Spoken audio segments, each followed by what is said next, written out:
Welcome to episode 17. Here we are. In our last session, episode 16, Challenge to Lead, Warren shared key lessons from each episode to empower the leader within us. He talked about the top trends that are affecting us today. He talked about the expansion of direct-to-consumer, telemedicine, online education, online work, moving from urban areas to rural areas. He talked about supply chain distribution and disruption, suburbs becoming the villages of tomorrow. He talked about mass personalization and customization, increase in taxes, and he talked about flattening the wage disparity. Today in episode 17, Warren is going to talk about lessons from the battlefields of Navy SEALs and business to empower the leader within us with a very special guest, Warwick Denver. Commander Warwick Denver has run every phase of training for the U.S. Navy SEALs and led special force missions in the Middle East, Africa, Latin America, and other international hotspots. He starred in the hit film Act of Valor, which based on true Navy SEAL adventures. His first book, the New York Times bestseller, Damn Few, Making the Modern SEAL Warrior, takes you inside his personal story and the fascinating, demanding SEAL training program. His second book, Worth Dying For, speaks to leadership and the future of our nation. He starred in season 1 of American Grit, and in 2006, he was in charge of Bravo Platoon of the SEAL Team 3 in Iraq's Al-Anbar province, and one of the most combat-heavy deployments of any regular SEAL team since Vietnam. He was awarded the Bronze Star with the V for valorous action in combat. He holds a BA degree from Syracuse University, where he's an All-American lacrosse player and captain of the varsity lacrosse team. Earned a master's degree in global business leadership from University of San Diego, and the founder of Ever Onward, a leadership and human performance brand. This is going to be fun. Participation, already a big thank you to you. Post your questions and for being a part of this series, because we're all connected through Warren, his leadership and his gift of togetherness. Incredible conversations and insights. Thank you for your contribution, your questions, your leadership, and your togetherness in these uncertain times. My favorite part, each week I get to introduce Warren. And many of you have seen Warren speak and attend events, and you know how it goes, something like this. And here's Warren. For all of you that haven't met or seen Warren before, Warren Rustan is former CEO of Provident Service Corporation. He served as a member of the board of directors for over 50 public, private, and not-for-profit companies. Warren served as appointment secretary to President Ford, global chairman of WPO, co-founder and dean of faculty at the entrepreneur organization's EO Leadership Academy. Countless awards, Sports Hall of Fame, White House Fellow. He's an author. His book, The Leader with Us, is being released next week. But the award he treasures the most is Father of the Year in his hometown of Tucson, Arizona. Just remember, this is a conversation. Please continue to post your questions and share where you're from. We'd love to know. This live stream will live on this Facebook page, Warren S. Rustan, as well as future episodes. So you can continue the conversation with Warren and, more importantly, with each other. Please share it. You can also find this series on YouTube and Warren's website, warrenrustan.com. Thank you all for being here. We are all in this together.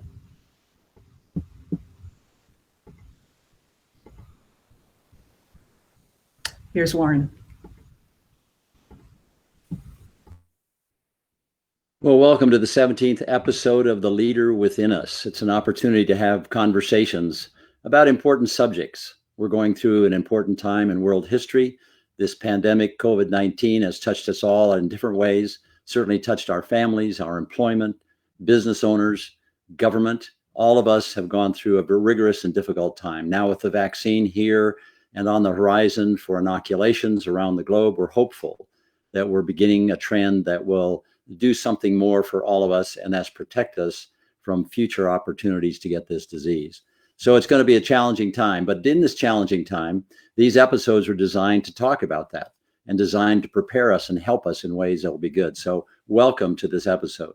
The Leader Within Us, the subject is also the subject of the book, which I finished writing, and it's now available on Amazon, but it's an opportunity for me to express certain principles of leadership that I think affect us all and can help us all become better leaders and live a life by design.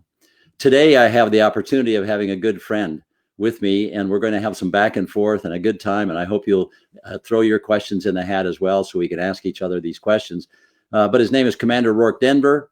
We met several years ago. We were both teaching, speaking at the Entrepreneurial Master's Program at MIT. We had a chance to sit down over dinner and soon realized that we shared a lot of values. We shared a common viewpoint about how to look at the world. And so he's an amazing guy, and I'm looking forward to having him on the air. So if you would join me, Rourke, at this point, then we will get started. I think it's going to be a lot of fun. You can probably tell right away, the reason I invited him is we have a common hairstyle.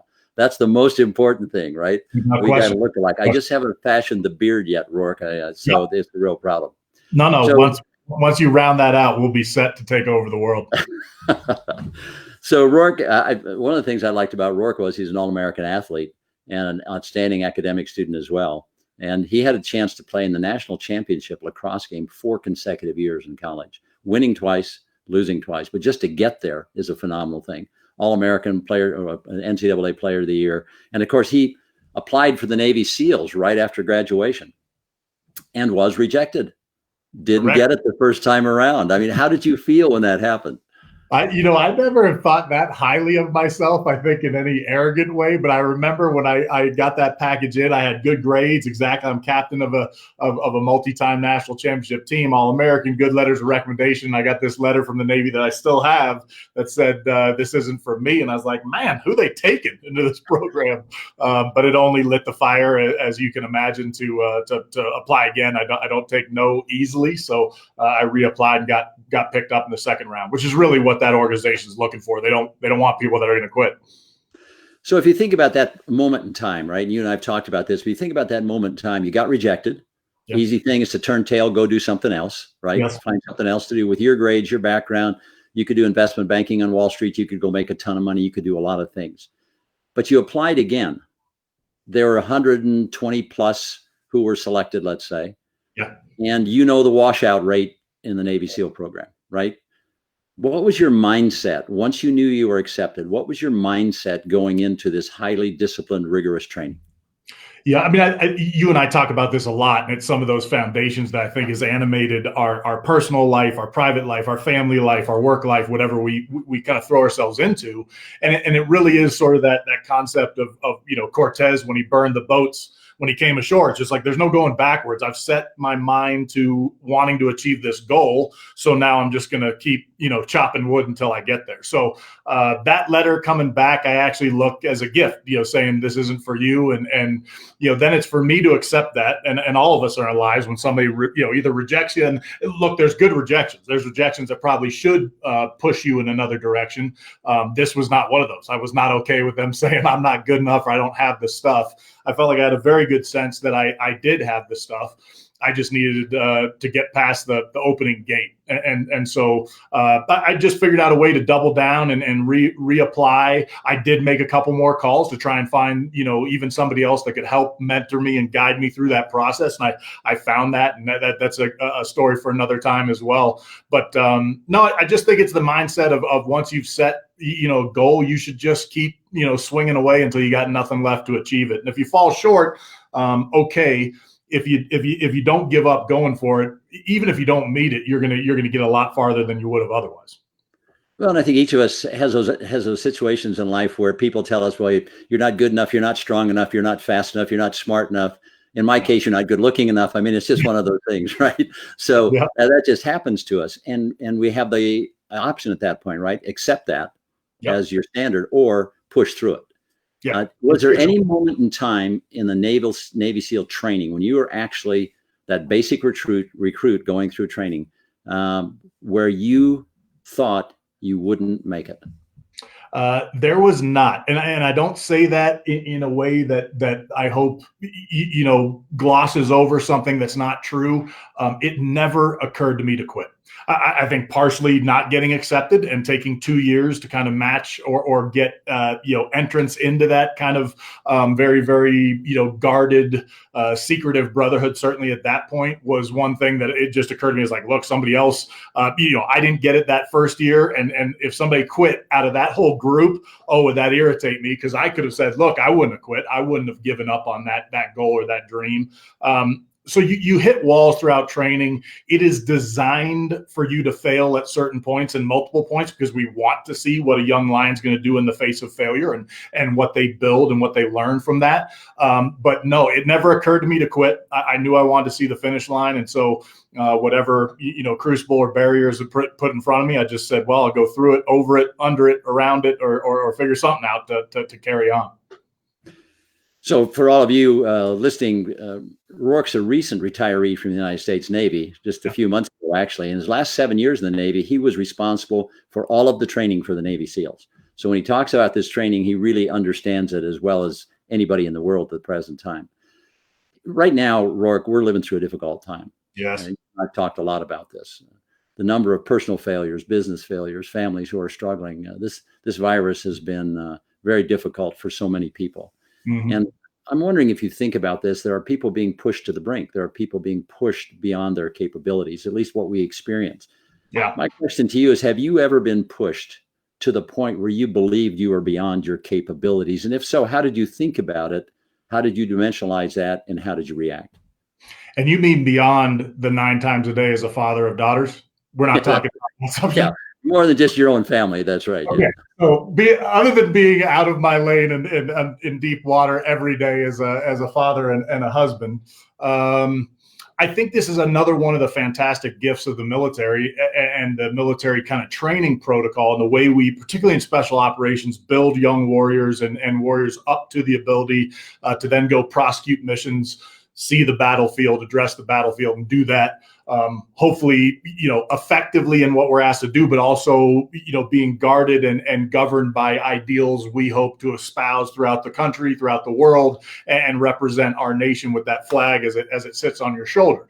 So tremendous weight and pressure when it comes to that. But the beauty is, and I'll link it back to this time we're experiencing right now, is that we train so hard, we train so far beyond the level of frankly breaking and falling, that you don't feel unprepared when you find yourself on the battlefield. You just kind of get to this moment where you realize, look, I've had problem sets put in front of me before. I've seen failure, I've seen defeat, and I know the person to the right and left of me, they're not going to give up. So I'm definitely not going to give up. Let's just work the problem. You figure out very early in training that there are parts of the training that you can't win, you cannot beat, but they want to see you work in the problem. And what other choice do you have? It's either that or suck your thumb in the corner, which we don't look for in a warrior or in a member of the military. So I think in some ways, COVID 2020 this year, had you not been pushed before, as you're sitting there saying, what a year this has been, it's taken a tremendous toll. This actually is one of those opportunities. This is one of those opportunities to have had a tough year. Your business has changed, your life has changed, your ability to just socialize has changed radically. I agree with you. I think as these vaccines roll out and we get back to some version of a new normal, but certainly better than what we've been experiencing for the bulk of this year, this is one of those anchor point moments that you either get to take and probably be broken from it, or you get to take and realize it's a crucible and inoculation that prepares you for future hard times. And so I think if you can take tough times, I think if you take challenges as a gift, and I know this is something you live every day, Warren, but I mean, if you can take those tough times and use them as fuel for success, you're off to the races. Nothing can beat you up. And that's what I'm going to take from it. And that's what I learned in the military for sure. Yeah, I think that's right. I think it's the discipline of preparation. Too often we don't think about preparation. We think about the ultimate act. We think what we're trying to achieve or where we want to go, but we don't think of the necessity always of the preparation that's required to make the journey to get there. I know a couple of years ago, I was in outside of Nairobi, Kenya, with a group of people, and we decided to one day, we were having a special event at the top of a volcano, and we decided to climb to the top of the volcano. And everybody kind of looked around, and I'm 75 years old, and looked around and said, they're all concerned about me, right? About me making it up the side of this volcano. And so we started climbing. And as we began climbing, there were people who were not making it very well. But when we got to the top of the volcano, I led that group to the top of the volcano. It wasn't to walk up the volcano that day. It was working out every day for the last 20 years that prepared myself to take that journey. And I think sometimes it's that discipline of preparation every day that gets us through the most difficult and challenging times that we have, right? And we just have to have that discipline. And sometimes when we're faced with a crisis like COVID, we abandon the discipline that got us our success in life. And we get so consumed with the problem itself or with the challenge or difficulty that we don't activate that which has been best for us in our entire life. So the training and discipline is really critical to that, really important to that. Warren, have you ever played, because we both share sports as such a foundational element of kind of our leadership journey. Have you ever played for a team that played well, that didn't practice well? Like, have you ever played on a team that if you didn't practice well, they played well? No, It doesn't exist. Yeah. This notion of practice makes you perfect. Yeah. It's actually perfect practice makes you perfect, right? Your practice has to be disciplined, it has to be appropriate, and it has to be the same magnitude as the game you're going to play. The game actually becomes relatively easy compared to the practice itself and the preparation. Being a Navy SEAL and leading these assaults around the world as you have probably was not quite as difficult in some ways as the actual training you went through.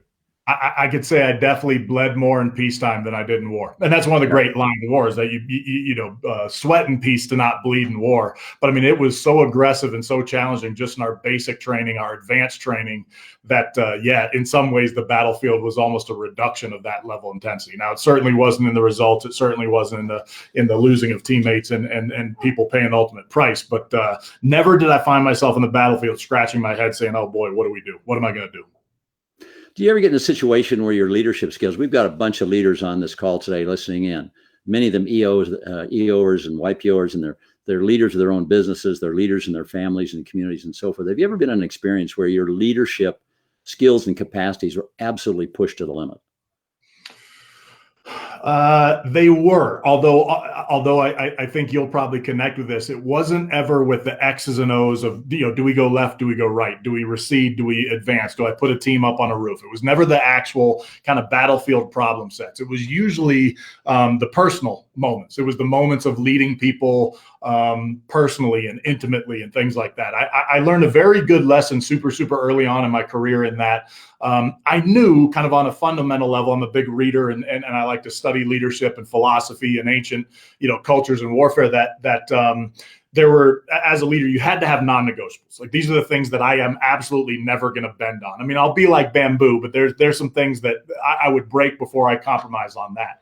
That said, you also realize that every person you lead is different and every one of them requires something different. And so I met this intersection at one point where I realized I need to make two radically different choices. It's going to look opposite to my team and it may implode. I had, right around the time Katrina was happening, I had one member of my team. We were at a training mission. We never take leave or get to release people from those training missions, but we weren't working weekends during this 4-week period when we were training out in Texas.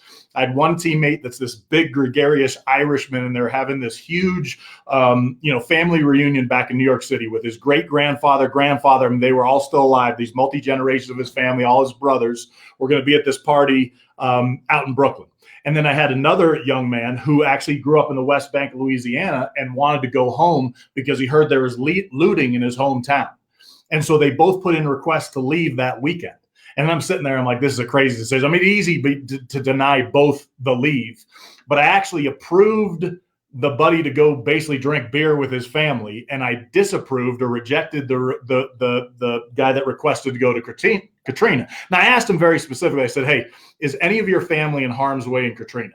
And he said no. I said, good, because if you'd said yes, I'd let you go. But since I know that's not the case, and I know your personality is a sniper, I feel like you're going to be up on the roof shooting at looters or doing something that's going to land you in jail, and I'm not going to have you on the battlefield. And this other guy knew his morale was so connected to his family that we would lose something in him if he didn't get to do it. So it was this very strange moment where I realized, hey, you got to trust yourself. You got to trust your gut in your leadership kind of journey. And I'm going to approve this person that's actually going to party. I'm going to disapprove this one of somebody that actually felt like they had a real, security level need.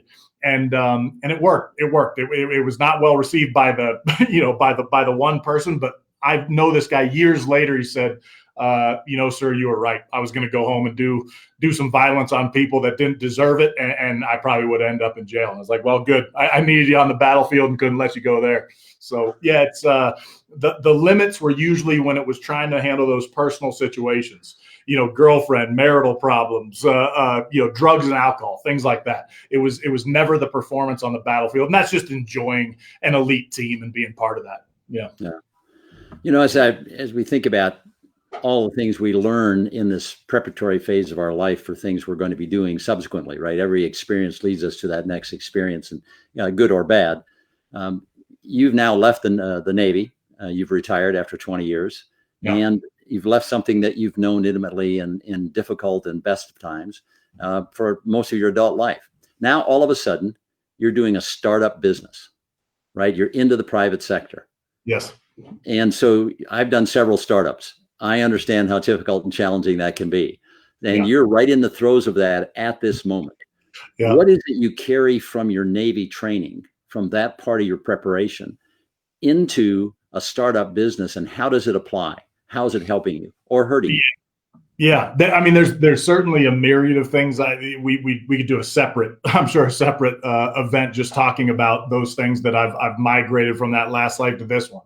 I'd say the one that probably sits at the highest, ring on the crown, and I sure hope is true. I know it's true from past experience, but it needs to be, is that right now it's nothing but suffering. I see utterly why people don't want to be entrepreneurs, why they wouldn't pursue a startup. It's much easier to go into discipline. I mean, if somebody handed me the keys to General Motors tomorrow, I am positive I could run that place north to south, standing on my head. There'd be challenges, but I know how to get through them. I know how to rally the troops. I'd marshal a great team to advise me. I'd go ahead and put people on their task, and I'd keep them accountable. No doubt in my mind, I could knock that out of the park. This is no fun. I'm having zero fun. I mean, building the website, building the legal behind it, grabbing the team, curriculum. Every single day, there are 3 fires of which I can't put out any of them. Maybe I can get some water on one. And it's just grinding. It's just making sausage and chopping wood. And so the top of the crown that I'm talking about is, I know 2 years from now, 3 years from now, 5 years from now, 6 months from now, whenever we get to a point where things are executing and performing at a level that I want them to, is that I will look back fondly at this time, and that it is the struggle, it is the hard things we do. And you and I have talked about this to exhaustion, both on the road traveling together, and when I've even been at your compound with your whole family, that nobody ever jumped up and celebrated doing something easy. It's just not what people celebrate. You don't sit there. I've got a good buddy that talks a lot about kind of this roller coaster mindset where, a roller coaster is super, super fun for 30 seconds, but you're not going to remember that roller coaster, on your deathbed when you're older at some point later in life. But those things you do that really make you uncomfortable, that really push you and hurt, those are the things you'll remember. So I'm trying to keep that omnipresent in my mind right now, but every once in a while I need to give myself a pep talk to remember it. Well, what you're experiencing right now is not unlike what you experienced the first few weeks of the Navy SEAL training, right? It's just hard stuff. And that's why we celebrate entrepreneurship. And that's why EO, for example, is such a great organization, right? It's a peer learning organization where EOers can go to get mutual support as they start these companies, as they build these companies. This is hard work. This is hard stuff. And oftentimes in the private sector, we see the entrepreneur's ultimate success and we celebrate that success. But we don't always acknowledge the hard process to get through that to be successful. I'm a 20-year overnight success kind of thing, right? It's the hard stuff, right? It's just the hard stuff that we go through. It's really interesting. Do you feel like it's better to, almost tell the new folks in an organization or the new people experience it, that like tell them that, or just be like, hey, you got to learn it for yourself? I mean, do you think there's value in one over the other? Well, I think there's a way you can talk about it that prepares them or helps them understand that there's some things out there that are going to be challenging and difficult, and they need to gird up their loins, right? I mean, they need to get strong for something like that. But there's no way that you can actually describe the experience of going through it. Yeah, right? That's right. It's so different. It's so unique to every individual. It's so challenging. And for some, it challenges us psychologically. For others, it's physically. For others, it's intellectually, right? It challenges us in different ways. And we have to rise above that. We have to fight through that. It's like the Navy SEAL training. It's like going on an assault. I mean, it's really challenging and really difficult. So I think we can help them a bit in understanding it, but I think it's something that has to be experienced. It would be my thought on that. Yeah. No, you said something in there that I think is important. And it's one thing you learn through our training is that everybody hits a wall in some skill set. Nobody is the complete package, and that's in sports, that's in life, that's in relationships. And I think it's a great part of our program where even the top performer will eventually hit a wall. Now, there's some people that hit 4 and 5 walls, and the people that hit 4 and 5 walls that make it, that's going to be my first draft pick, because that's the person I know is going to be the toughest through everything. Like we had, runs and swims and timed obstacle courses. And if it was, let's say 28 minutes for this run time, the person that came falling across the line at 27 minutes, 57 seconds and is like throwing up, I'm like, I want that person drafted way quicker on my team than the person that came gliding across in 23 minutes, because it's just like that person knows how to struggle. They're never going to give up. But I was kind of aware as I went through training, and much more so now, that when I hit a wall, it's like, I have shortcomings, but they're in this area, and I can ask for help from teammates. And my teammates have spots where they're going to struggle, and I can help them in those windows of time. And that's what makes a team. I mean, that really is the good stuff, is when you're all willing to carry the boat and burden, lift your share of the load all the time. It's a special part of our organization for sure. I was just noticing in the chat room as you and I were talking, it's interesting because our episode today, we had people from all over the world who are listening to this, right? And they're each in their own unique circumstance at a status and a time with the COVID-19 virus, which is unique and different in every country, every city as we go around this. But, we got people from Tanzania and Berlin, all over Europe, obviously, Southeast Asia, Arizona, New Orleans. Right. And so it's wonderful to be able to have such a wide audience as we're talking today about some of these really important lessons in life and the things that we learn as we go down this road. Right. So it's fascinating. And I think, my own time as an athlete and a scholar, and then starting into business and doing different things, that it always tests me. Every business tests me, every board of directors, every way we have to adjust, adapt, and find success in that unique environment. I think we're in one of those right now. We've just celebrated Hanukkah, for example. We're now full on into Christmas, and we're looking at the new year. And in spite of all the challenges of the last 10 months, I'm hopeful that all of us can find some peace and comfort and joy as we go through this holiday season, because it's been very, very challenging time. And the challenge is not over. 2021 likewise is going to be difficult and challenging, as probably will be 22. So these lessons that we've learned in our life, in our various lives, we have to begin to apply. Now, one of the things I got to ask you about, because I've never thought of you as a Brad Pitt, okay? But you had a chance.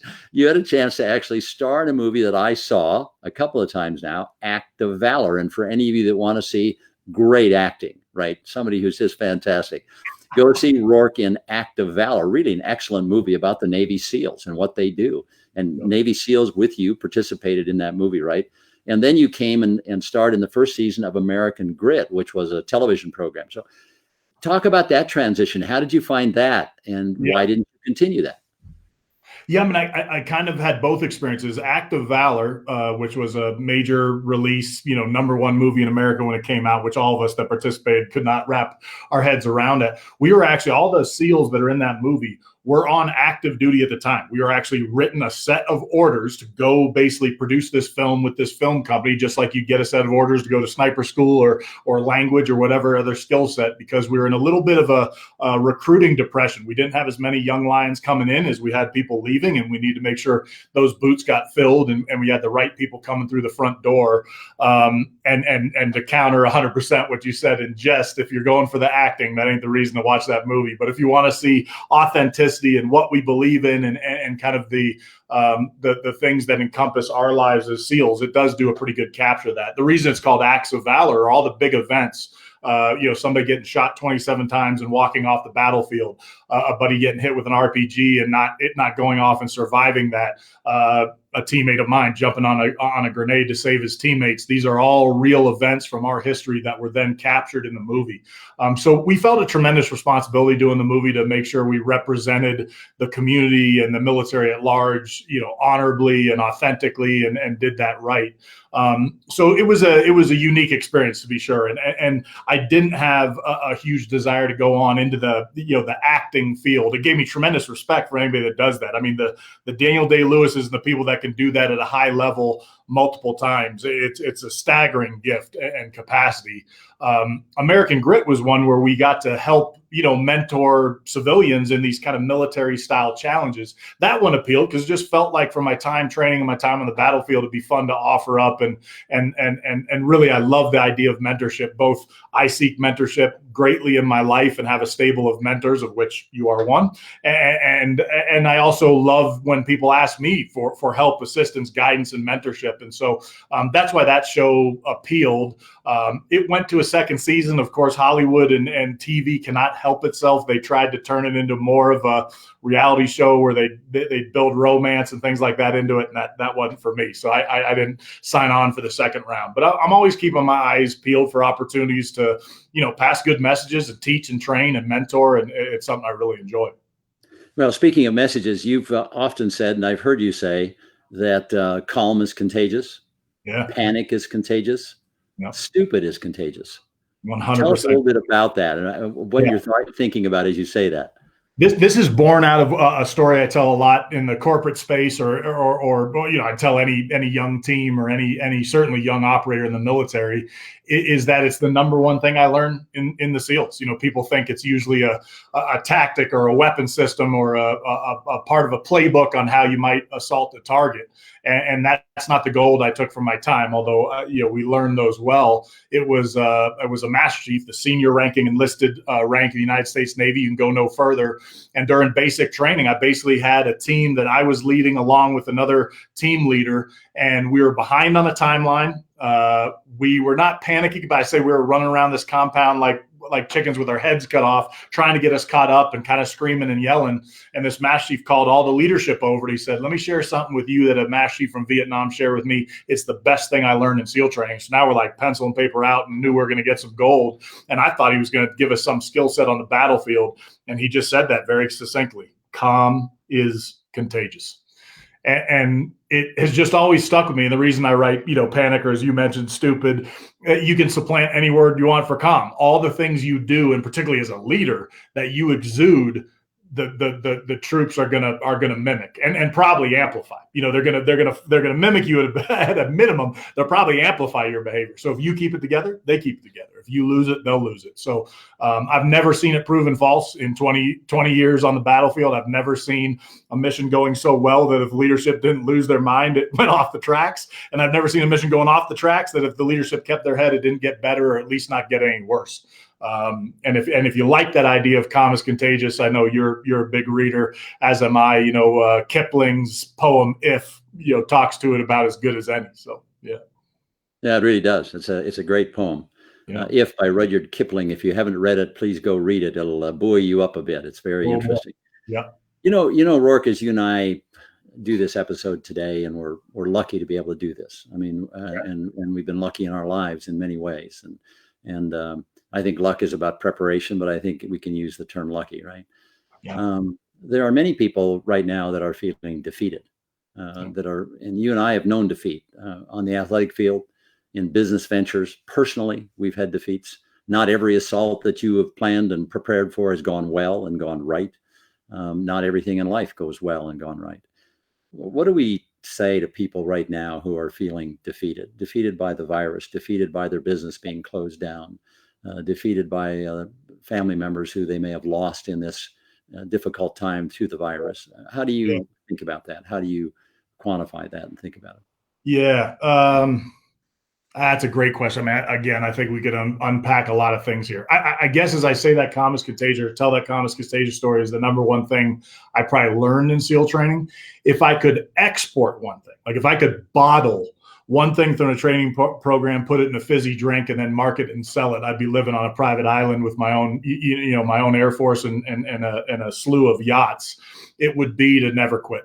It would just be to never give up. And so, in our training program, if you do that, you have every chance to see the finish line. I mean, not everybody that doesn't quit makes it, but for the most part, all the people that leave quit. They just give up. And it sounds trite and simple. And of course, in the face of loss and hardship, it's easy to throw in the towel, but it doesn't get you very far when you give up. I also think this is a time to very much connect to, whether it be faith, family, friends, and really try and connect to people as opposed to be stuck in isolation. It's hard, but as we sit here right now, the ability to connect through Zoom, Teams, Facebook, whatever it might be, some platform, or just a phone call or a letter. I mean, do a handwritten letter to 6, 7, 8 of your teammates, and you'll get at least 1 or 2 back, and it'll just connect you to those people that care about you and are there to support you. And I think now's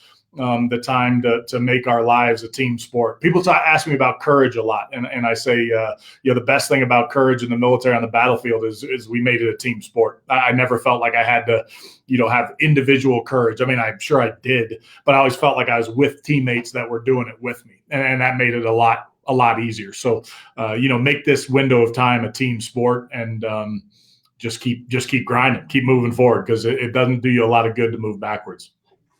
Well, and courage often comes about as a result of fear and being afraid, right? You think of the Medal of Honor winners, and for those of you not from the United States, the Medal of Honor is the highest military honor that's given to any person who serves in the military in the United States. And very often, very frequently, when they receive that honor, it's described how they and why they received that honor.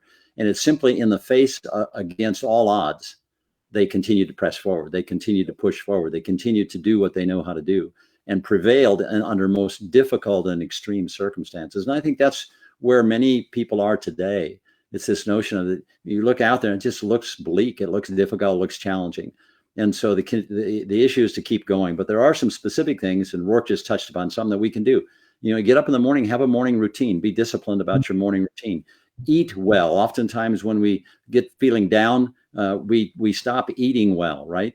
So working out, eating well, organize your day so that you're productive, not busy, right? Organize your day so you're actually accomplishing something, not just being busy, right? And then this notion that Rourke surfaced, I think, is really critical. Bring the people closest to you even closer. That mutual support is so important. They're going through hard times as well. There's fear and anxiety there as well. And you can help each other and support each other in a mutual way, which is really critical for all of us going through this challenging time. So we're going to get through this. We're going to be okay on the other side. Why? Because we know how to be okay. We're going to push through this. Our family motto is we do hard things. And it's just one of those things. When faced with difficult times, we keep pressing forward, and we almost always get a better outcome than if we just stop pressing forward. So no, I think it's an important issue for us and something we have to do. So if you are thinking about this midpoint in your career right now, doing a startup, you look out 3 to 5 years.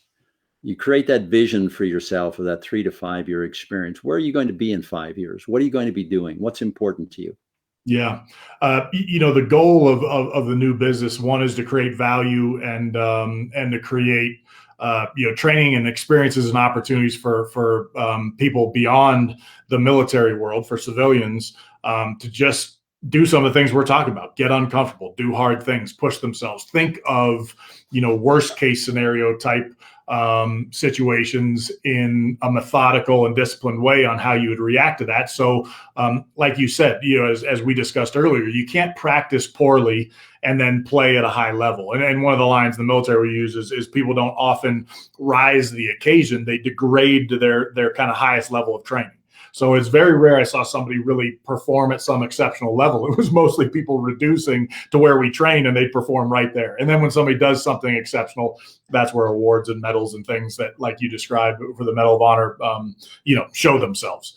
But I think in 3 to 5 years, my biggest goal is honestly to have created an ecosystem. A lot of what I'm growing is going to be for veterans, teammates of mine, and then certainly across, all the services, Air Force, Marine, Navy, Army, anybody's going to be welcome, police, law enforcement. I really want to create this spot where folks with those skill sets and backgrounds can come and migrate those skills and lessons and their, what they've developed in that time and hardship to have a great spot for, a job, a group of folks that they want to spend time around. So if in 5 years I can sit there and hopefully look around a campfire and be at some gathering or some, corporate offsite that we bring everybody into and say, look at what has been created for teammates, veterans, folks that served, that now can continue to serve their communities, their families and their friends. that would be, kind of my greatest end state. It really would. A great place to be. In Yeah. 3 to 5 years, it'd be a great place to be. That's right. Our son Brett, whom you've met, was a Black Hawk helicopter pilot and served during the invasion of Iraq. You were in Iraq, obviously, in Al Anbar province, right? And yes. And it was some of the most fierce fighting that we saw during that period of time. Yeah. Both of you experienced that. When you're in that environment where there's the danger of death every day, every hour, right, 24/7, what is your thought process when danger is imminent and it's lurking everywhere in terms of your personal thought process about leading in that kind of environment? Yes, it was always focused on solving problems in the process, not I couldn't keep any focus or give any kind of equity to, fear or the potential consequences. Now, not to the point, of course, of, hey, we're just going to do something ridiculous that could get everybody killed. It was very much just working the process and working the system. I would imagine if you're a neurosurgeon at Johns Hopkins, there's art in the way they're going to do that, but there's also paint by numbers of this is how we enter into the head and this is how we move this piece of gear and this piece of technology. And then as the patient, moves, fluctuates, goes in and out of, I guess, some level of duress, then you're making decisions on the fly to see that through. It was the same on the battlefield. I mean, we're aware that death was omnipresent and always there. I think if you gave it a bunch of energy or focus, it would distract you from doing the job well and then probably bring you closer to that potential outcome. So it was this ability to kind of compartmentalize what was going on around you and just really, really focus on the mission. This is another place where athletes tend to gravitate towards special operations and towards our mission sets because, as an athlete, you know it well, to take that game-winning shot, to be in that moment where everything's on the line. It's usually not a level of high intensity and what you see in I guess a pregame movie where people are firing themselves up with music. It's much more a centering of yourself and being like, I believe in myself. I trust my ability to make a good decision. I trust my teammates to do the same. Let's just keep carrying on to win the day. And so it's being able to focus when others can't. And that's what I think kept us from avoiding, the worst of all results. And then when the worst of all results happened, and I lost teammates on the battlefield, really just making sure we circled the wagons, paid respect to that teammate. But then also we have this term that if somebody's injured or worse, killed in a gunfight, that you have to win the gunfight first. This is one of our primary tenets. It's hard to explain to maybe civilians, but that you have to win the gunfight first. That look, if Mikey got shot and went down and we all then paid attention to Mikey, well, then the rest of us are going to be in the same boat. It's like, okay, Mikey's down, time to focus. Let's win this gunfight. Then we can address that situation. And then I think that one's a real secret of performance and leadership, that if you can concentrate on winning the gunfight first, then you can deal with kind of the fallout after. No, I think it's a really good point. And one of the points you made early on, I think, is when you were talking about working the problem. For those of us who are running businesses, for those of us who are living every day, not in the military, the notion I take away from that is that all of us have to have systems and process which are grounded in reality, which allow us to continuously move forward, continuously solve the problem, continuously adapt, right? Correct, make changes. And that's particularly true, I think, living today in a world that's changing very rapidly. And yes. What we know for sure is that the next couple of years, 2 or 3 years, partly as a result of COVID, partly of the whole notion of exponentiality, that we're changing at an exponential rate, right, is that we're going to be adapting and changing ever more often and with greater frequency. And so it's going to be a big challenge environment as we go into 21 and 22. The nature of change that's going to be required by us is going to be exceptional. So being grounded in a good system and process, and whether that's working out in the morning, eating good food, running your time management system really well, but just being grounded in the discipline that we have to move forward is really essential. Because otherwise, if we're standing still, we're going to get shot, right? I mean, this notion is that we have to seek shelter. We have to make sure that we are protecting ourselves in a way that allows us to solve the problem. So, I think it's really interesting.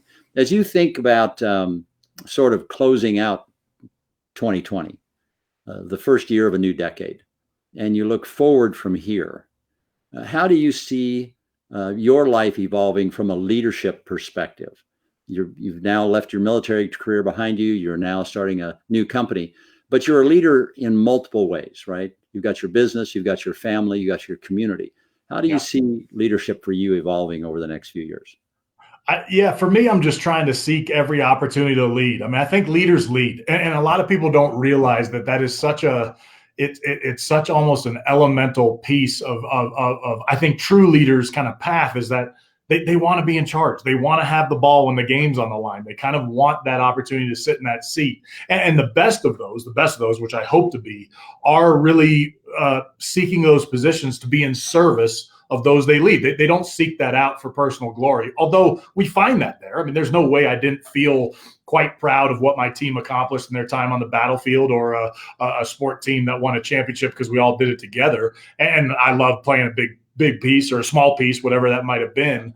But it's really just seeking out those leadership opportunities and then doing it, I think, a little more actively for me. You know, as you know, about the past 5 or 6 years, I've been doing a little more teaching and speaking and writing on leadership. And I won't stop doing that. I really enjoy it. I enjoy doing it with you. And I think there's big things for you and I to maybe build and go goof off with and have a good time kind of passing these messages we've learned from different but very similar mindsets.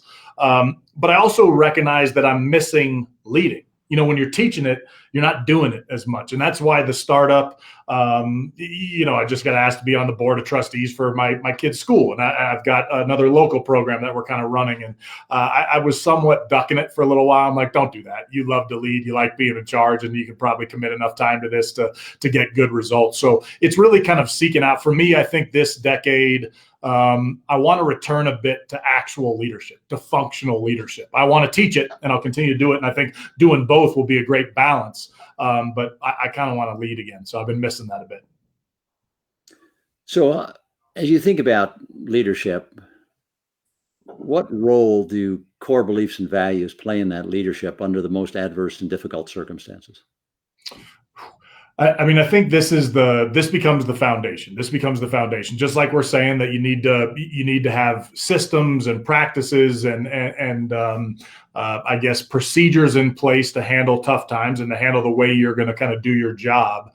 I think, undergirding that whole thing is kind of, who you are, the authentic self, and what you kind of bring to your leadership journey, and then much more so the people you lead and the organizations you lead. I think about the hardest thing to fake is authenticity. I think people can read it like a Dick and Jane book. You can see the leaders and remember the leaders that were there for the wrong reasons or didn't have maybe the right kind of mindset or service-oriented kind of concept to do it well. It was more about them. And you certainly remember the leaders that were the opposite, those leaders that truly served you, that were there for you.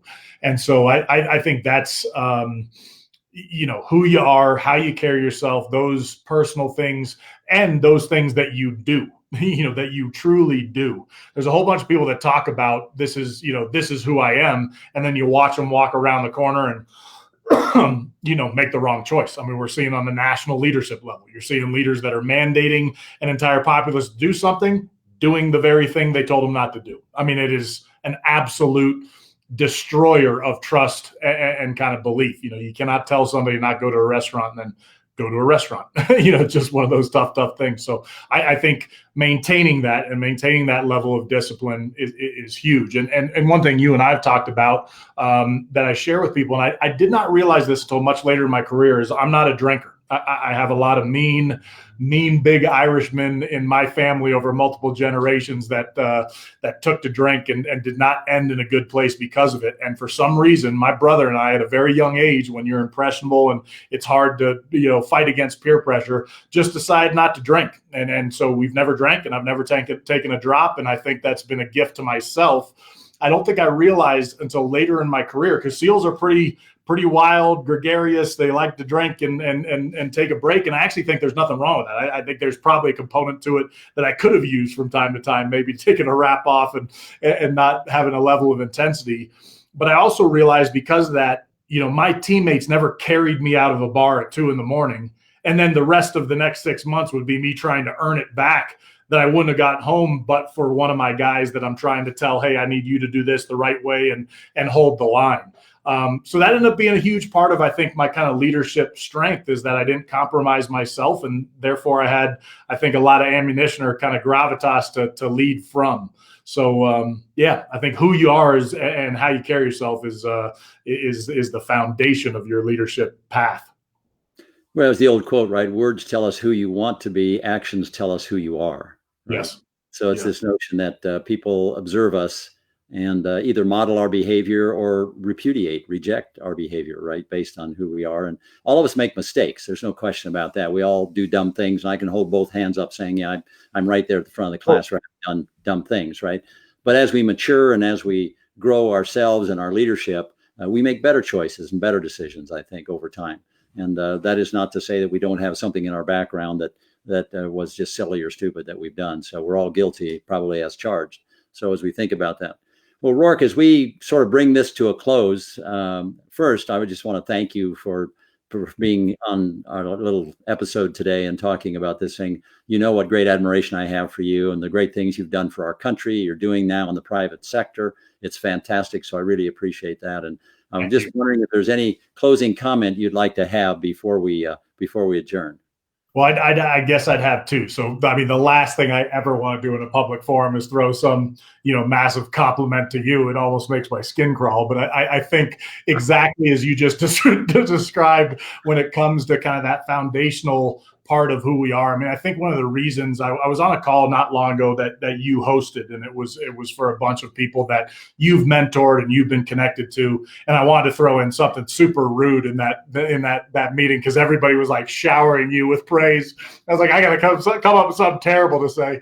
But I really do think one of the reasons people connect to you is what we're talking about. It is they see in your personal life, your private life, the way you carry yourself as just a human being, that's something to aspire to, and obviously leads towards good things. And that's why then I think when you tell a story about leadership or service or taking care of others, it has such resonance. So as much admiration as you throw my way, I certainly feel it equally. And I feel very, very lucky to know you. So I appreciate you having me in this window of time. And then, for the kind of, I guess, the audience and the greater good is that I believe in you. I just posted this story. I told, I met this guy at a gas station that was having a tough time. Never met him. We're standing at a gas station, and he kind of explained all these things were happening. This was only a month or two ago.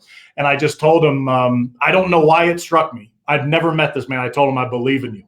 And he looked at me crazy. It was like, why would you say that? And I said, I don't know. My dad told me to trust myself and always believed in my brother and I, and it went a long way. I just feel like believing in yourself goes a long way. And then when others believe in you, it goes a long way. So I believe in you. So I'd seen this guy on a Monday. I see him again a week later at the same gas station. I'd gone up to northern Wyoming. I'm coming back through. We run into each other at the same gas station, and it was mind-boggling. He throws this big bear hug on me. He's like, you're not going to believe what happened. You told me you believed in me. The next day, and I didn't tell this whole story. It's on my Commander's Coffee if people want to see it. I have these things called Commander's Coffee on my website. But it's this guy had lost his job, had a kid with special needs that needed resources, and he sees me a week later and he's like, I literally just got another job at a higher pay level. It just came out of nowhere. We got a funding line through the state of Wyoming that my kids now can have their resources to kind of get what they need to kind of move forward in their academic career. And I know you didn't have anything to do with it, but something about you saying, I believe in you made all the difference. And so I just say to everybody, listen, I believe in you. Go get them. Rourke, thank you very much. I really appreciate it. And Winnie, Rourke and I want to turn to you also, Winnie, if there are some questions that from those who are listening today that we need to embrace. Why don't you jump in and tell us that, and then I'll close it up after that. Great questions. Thanks, everybody, for your great questions. Let's see. We have one from Charles Bender. What behaviors do you see that get in the way of working the problem? How do you coach highly reactive people? That's from Chuck Bender. You want to take this one, Warren? And go ahead, Rourke. Yeah. I mean, I think the barriers are yourself. It's getting in your own mind. It's getting in your own head and trying to spend too much time on maybe the why, the what, and not really working the how and really working the problem of the what. So again, like we talked about in the battlefield, when bullets are flying, there's not a whole lot of time to think about what am I doing for the cause of this fight? And I hope the country thinks what I'm doing. There's no time for that. It is working the X's and O's and the basic level of the problem to chop wood and solve the problem. So win the gunfight first, regardless of the discomfort and what you need to do. Win the gunfight first, and then you can deal with the fallout and maybe the higher ideals that are connected to it. And I think sometimes too, when we're working these challenges, we sometimes project onto others our own issues, right? And those get in the way as well. We make judgments about other people. We make judgments about other circumstances. If we can withhold judgment and just purely look at the problem and how we can solve that problem, and then embrace other people's participation in that problem without prejudice and without bias, then I think we have a better chance of working through it successfully. But in today's world, everybody wants to be so judgmental about others, right? And we want to put them in categories. We want to do identity politics. We want to make sure that everybody fits in a box. I don't think people fit in boxes. I think everyone is so unique, so different. Let's just embrace them for who they are. We're all different. That's okay. Now let's go out and get the job done. Let's go work together to solve problems. Let's be collaborative and consensual in that process. Awesome. This is from Warren, someone that you know well, Brett Rustan. As you lead, plan, and execute a training, how do you specifically focus on building resilience, that ability to bounce back from tough situations or even failure and continue on? Rourke, go ahead. Well, I tell this story from basic training, and I'll try and make it really capture, very truncated, but I coined this term when I returned to the training compound that I called random acts of instructor violence. This is less actual violence, but when a class failed, if we gave a class a task with very specific requirements and they failed, we'd beat them mercilessly. I mean, they'd go into the next 6 hours of just carrying their buddy in and out of the surf, picking up logs, just push-ups, sit-ups, pull-ups. We'd ruin their day. But every once in a while, we'd give them a task and they'd do it perfect. They'd actually beat us and exceed what we asked them to do. And we'd beat them worse than when they failed. And then somebody would be like, this is not for me. I'm going to quit. And they would. And they'd go and be like, that's fine. But when somebody'd say it's not fair, we'd say, guess what? The battlefield isn't fair. Life isn't fair. It's not the way things happen. You're either going to be the type of person that can do everything right and it can go catastrophically wrong. And then you're just going to say, okay, I'm going to do everything right again. And I'll probably get a better result more often than not. Or you're going to be the type of person that does everything right, it goes wrong, and you're going to fall apart. And that, in my mind, is a choice. So I think you can practice it. I just think you get to a point where you suffer and work hard, and then when hard things come, you're inoculated to it. But that's my random acts of instructor violence principle, which is actually making things go wrong when you do it right, because then you'll be kind of prepared for it, because it's going to happen. You can do everything right and go catastrophically wrong. I'm really glad you were never my instructor. That would not have worked out well. I'm just telling you, I would not have made it. Yeah. I think the other piece of resilience is that we need to continuously, daily, build our capacity, right? And I think there's physical capacity, intellectual capacity, emotional capacity, and spiritual capacity. We have to be continuously building ourselves. Even when the good times are there, when we don't have a crisis, we want to continuously build ourselves. That leads to better performance, and it leads to better discipline. And so I think this notion that we can continuously build our own resistance is important, particularly when we go through hard times like we're going right now, and we feel depleted. We feel like we don't have a lot of resilience. Go back to the basics. Go back to doing those things that build your capacity. When you do that, you always have stronger resilience than if you didn't do that. And I can assure you, because I've lived a long time, I've been through the ups and downs economically and physically and emotionally and all this stuff that goes on through our lifetime. There are going to be tough times ahead. After the virus, there are going to be other things that are going to challenge us. So we have to build our capacity continuously to strengthen our notion of resilience. So appreciate that question. That's very good. So this one really aligns with what you were saying, Warren. It's from Alfredo Melnick, and he says, sometimes you are taken to your very limits, where you feel defeated and in a lot of pain. Where do you find the extra strength to continue the battle and overcome the pain? Faith, discipline? Yes, to both of those. Absolutely. Alfredo's a good friend. He lives in Mexico City. He and I were on a call together yesterday where we were talking about some of these very things. He's doing a great job of reinventing his company. He's got some new ventures that are going on. He's a great example who's someone that didn't stand still in the face of a big challenge to his company during this crisis, right? A big challenge. And he is reinventing his company. He's finding new opportunities for new companies, but he pushed forward, right? He used his resilience, his strength, and so forth. So Alfredo, you're a great example of somebody who understands the answer to the question very well. We appreciate you asking the question, however. But yeah, it's this notion of never stopping, right? And Rourke talked about this early on. You just keep pushing forward, even when you think you can't. It's climbing the volcano that a lot of people didn't think I could climb. It's putting one foot ahead of the other, one step at a time, making progress. And when we do that, good things tend to happen to us. Yeah. And Alfredo, another thing that we talk about in our basic training and then certainly on the battlefield is kind of delight in the pain. I know it sounds like one of those things you're like, oh, well, that sounds wonderful. But pain is where all the growth comes from. When everybody says they're hurting or something's bad, you're like, good. That means you're growing. I mean, if I want to make, that muscle bigger, I've got to lift heavy things until those muscles tear and actually are damaged. And then all these unbelievable cells come in and build it up. And then the next time you go, or 10 times from then, you can lift more. And it takes more to hurt that muscle. So I say when you think you're in pain, that's a great opportunity. It's a great growth opportunity. Yeah. Great. We have a question from Philip Hyman.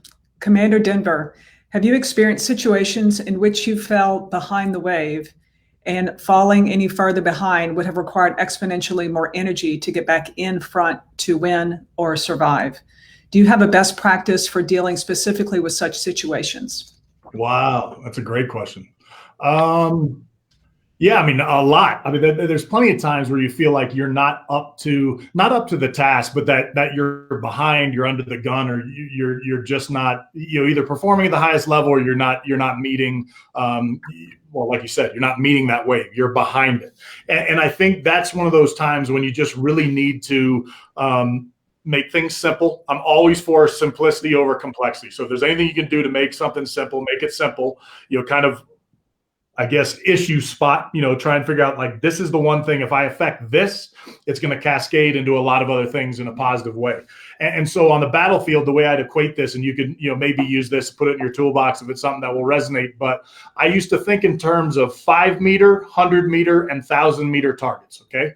So my 5 meter target is within 15 feet of me. That is somebody in a gun with a room. I need to address that threat right now, because there's not going to be another target if I don't take care of this 5 meter. So you got to be addressing your 5 meter targets kind of as often as you can. Your 100 meter target is one you have to be aware of. It could be getting closer, it could be getting further away, but you got to be aware of it. You probably have to have presence on 5 and 100 meter targets. You got to negotiate the percentage. And then you have your 1,000 meter targets, and your 1,000 meter targets are not an issue right now. That's 10 football fields, 10 soccer fields away.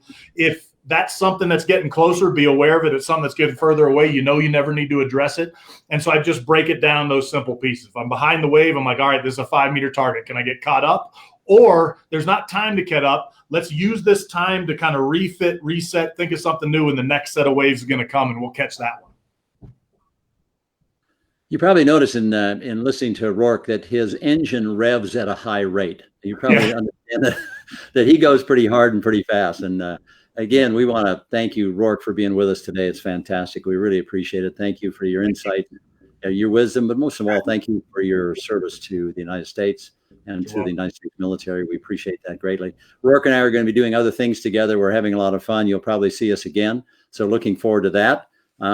Again, I've just finished this book. I've taken a lot of these principles that Rourke and I have talked about, and I've put them all in one book and telling a lot of stories in that book about people who have experienced using these principles in different ways and how they've gone from struggling to something greater, something better, and by applying principles and discipline on a regular basis. So I think you'll enjoy the book. It's available on Amazon, as I said.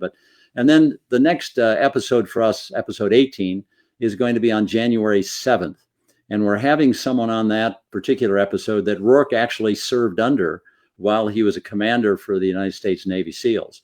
And that's Bob Gates, he was director of the CIA. He was president of Texas A&M University. He was Secretary of Defense. He's currently Chancellor of William and Mary College. He's the only person who has ever been reelected to two terms as Chancellor. at William and Mary. He's an extraordinary guy. He's a friend of 46 years. We've had a lot of fun together traveling the world. So we're going to be talking about leadership and about some of the interesting experiences that we've had along the way. So Rourke, again, thank you so much for being with us today. Really appreciate it. Hope you, your wife, your two daughters have a fabulous Christmas, a wonderful new year. I'll be talking to you in the next day or so. So take good care of yourself, and thanks for being with us today. Thank you for having me. We'll see you soon. Okay, take care. Winnie, back to you.